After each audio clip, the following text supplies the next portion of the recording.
Hello guys, আজকে আমি আপনাদের ASUS 7 রাউটারটি সেটআপ করে দেখাবো। আমার ভিডিওটি যদি ভালো লাগে তাহলে চ্যানেলটিকে সাবস্ক্রাইব করে বেল আইকনটি বাজিয়ে দিন। তো চলুন আর কথা না বলে ভিডিওটি শুরু করা যাক। প্রথমে আমরা ক্রোম ব্রাউজারটি ওপেন করে সার্চ বারে router.asus.com লিখে সার্চ করব।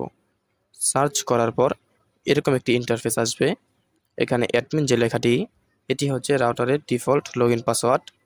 এই লগইন পাসওয়ার্ডটি আমরা আমাদের সুবিধা মতো চেঞ্জ করে নিব। এখানে আমি নতুন লগইন পাসওয়ার্ড হিসেবে admin123 দিয়ে দিলাম এবং রিটাইপ পাসওয়ার্ডও admin123 দিয়ে নেক্সট বাটনে ক্লিক করলাম।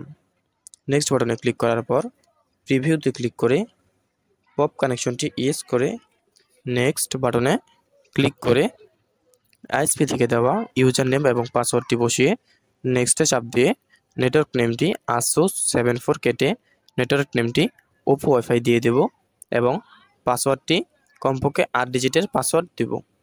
আমি পাসওয়ার্ডটি 4টা 1 ও 4টা 2 দিয়ে অ্যাপ্লাইতে ক্লিক করে কমপ্লিট বাটনে চাপ দেওয়ার সাথে সাথে দেখেন আমার পিসি থেকে ডিসকানেক্ট হয়ে নতুন করে আবার কানেক্ট হয়েছে।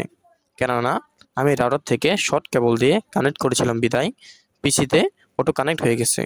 এখন আমি ইউটিউবে গিয়ে দেখি আমার নেটটি চলে কিনা। একটু লোডিং নেওয়ার পর দেখেন আমার নেটটি চলছে।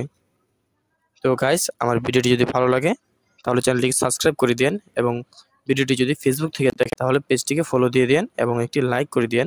সো গাইস, সবাইকে ধন্যবাদ।